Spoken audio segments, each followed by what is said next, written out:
one peculiar little quirk about this that I read, and it's hard to imagine, but they said that you could be on your parents' insurance plan even if you were married.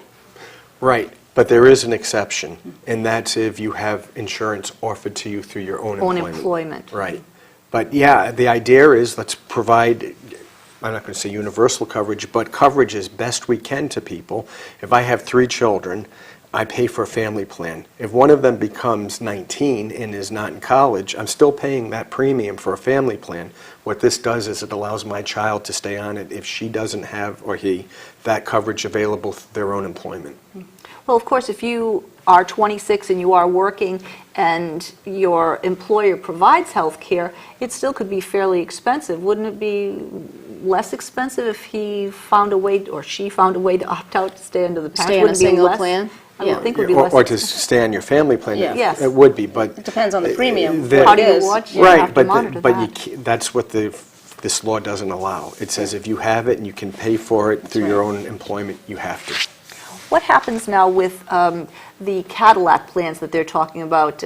If you have 100% of your coverage and it's a good plan, what's the Cadillac plan about that people Yeah, are... but tell me what a Cadillac plan What is, is that? because I've never seen one. And I saw in the legislation, as I read it, and I think that it goes into effect, that might be a 2018 issue. And at that point, maybe they're planning on a lot of inflation, but the family plan was $27,000.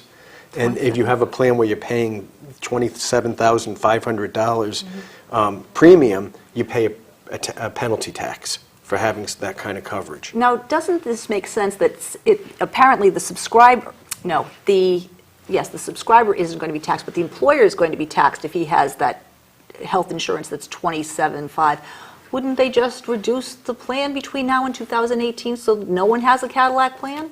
So that no one has to pay for that? Is that something we have to watch out for? Are we going to expect, even if you formerly had more than adequate coverage and 100% of it at that, someone's going to be cutting back on those plans across the board because it's more worthwhile for the employer to do that? Well, if that's a result of it, then that's a good result, because I can't imagine paying $27,500 for medical insurance, even if it is 2018. Yeah.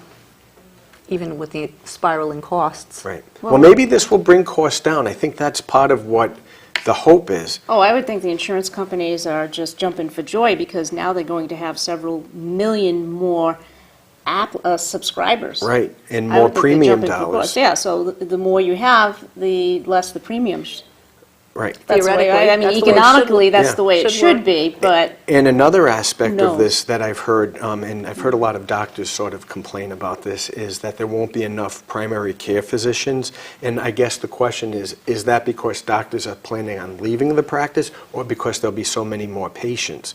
And if it's because there are so many more patients, I would hope that this act somehow, and I think I've read some things in there that does encourage this, helps people get to medical school so we have more doctors by the time this plan is put into effect. Of course, I'm tempted to say tort reform would make more want to join that again, but that's another But here's issue, a good isn't question. No, let's talk about that, because I thought about that as we were reviewing this topic. If the concern is that the quality of care will go down, the tort liability that hangs over doctors is one of the few things that will keep doctors' feet to the fire, so to speak, and make sure that the quality of care doesn't go down. If there's nobody to answer to civilly, anyone who becomes a doctor, and I'm trying to say that people who become doctors should be held to the same quality standards we have today, and as they practice, they should be held to the same quality standards. So I know we're not going into any political issues here, but I think tort reform would be a bad thing in light of healthcare reform, because I think you take the feet of the physician away from the fire if you say there's no liability if you make mistakes that could have been avoided. That's an interesting take on it. Thank you. Interesting take. I think we need to talk about the famous donut hole, too, when we're talking about healthcare reform. It is Rhode Island, and we're known for our donuts. Yes, Yeah. we are. the donut hole is presently if a person on Medicare spends more than, spends up to $2,700. Right. Of prescriptions, they're responsible for the first 27. Well, and actually, then anything after that, the here's government what- picks up. That's the way it there's is right now. a small deductible, about $600. Okay. And then when they spend up to that $2,700, they're reimbursed 75% Okay. of the cost of the prescription. Okay. But then between $2,700 and $6,000 and change, there's that hole that they have to pay the whole thing. And this starts filling in the hole by first year, giving back about $250 for people who fall into it, and then eventually filling the whole amount in as we get to 2014. Yeah, I think next year, 50% of the donor hole will be filled. That's Right. the way. That's my yeah, understanding. yeah. So that sounds like it's going to be a helpful thing. Right. fairly Again, quickly. we're talking about seniors now who have Medicare, usually, could be someone who's injured and now is qualified for it, and therefore are now paying out of pocket for some of this expense that was put in place. I think it's Medicare Part D that Yes. covers prescriptions, and are now out of pocket. And this helps fill in that. I'm not sure how the funding mechanisms are. That might be the other side of this coin. But it absolutely helps people who fall into that position where they're paying for prescriptions out of pocket because of that hole. Yeah, the whole, right now, it limits prescription medication coverage over $2,700. So, Right. as I understand it, presently, up to that point, Medicare will pay, Part D will pay a 75%. portion of it. Now, they can, under the new plan, 50% of that will be... Filled back in. Yes, yes. Good to know. Thus, the donor hole is Now, filled. another topic, the Medigap, the private supplemental insurance that Medicare beneficiaries can purchase. Apparently, that's supposed to change, or that's supposed to be unnecessary, or the new law is supposed to be reformed? Is there Yeah. some thought about that? There is some provisions in the new act that do provide for some changes in how the Medicare is administered. And essentially what the thought is it would eliminate the need for that Medigap insurance.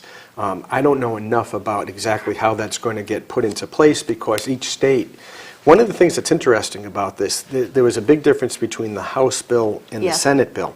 The House bill was more federally managed and talked about that public option and all of that, whereas the Senate bill that was eventually passed by the House and signed by the President puts each state in charge of how it's going to be administered. And so that will be an interesting thing to watch because I think that will have an effect on how this Medigap insurance need or whether it's necessary in the future will be put in place by each state. What is there anything that we need to know at the moment about, I think they call it TRICARE, anything that had to do with military, people who are in the military serving, retired, their families, their spouses? Is this health care reform impacting on them in any significant way that you know of at the moment? I'm not familiar with it. I don't recall reading anything up on that. Yeah, well, Did you- the military plan, as I understood it, was administered totally separate Yeah. Separate from from. other things. So I don't know if there's an effect on that. I didn't see anything that I read did I. that talked about that. Yeah. One of the things, though, that might be applicable is the whole idea of caps, because many insurance companies now have lifetime caps or yearly caps. And my understanding of the new legislation is at minimum it does away with the lifetime cap. So if you have a horrific disease, you could eat up that $1 million or whatever that amount was pretty easily. Okay, so beginning in 2014, the annual cap is going to be limited. Right. Because they used to limit you annually, and as under the new legislation, that is going to be eliminated. And the Beginning lifetime 20 cap as Yeah, the well. lifetime cap as well. Both are banned. Both are Right. banned. And what that means is, think of it this way. In one given year, there's a cap on how much much you can spend. Yeah. And you have no control. This is one thing you have no control of. You talked about voting to buy a car or not buy a car. You can't vote to be healthy or not healthy. If you Yeah. get sick, you get sick. You need this coverage. What happens was there was some policies had an annual cap, that's the most we'll spend in a year, and a lifetime cap. And this legislation will be doing Bans away. that.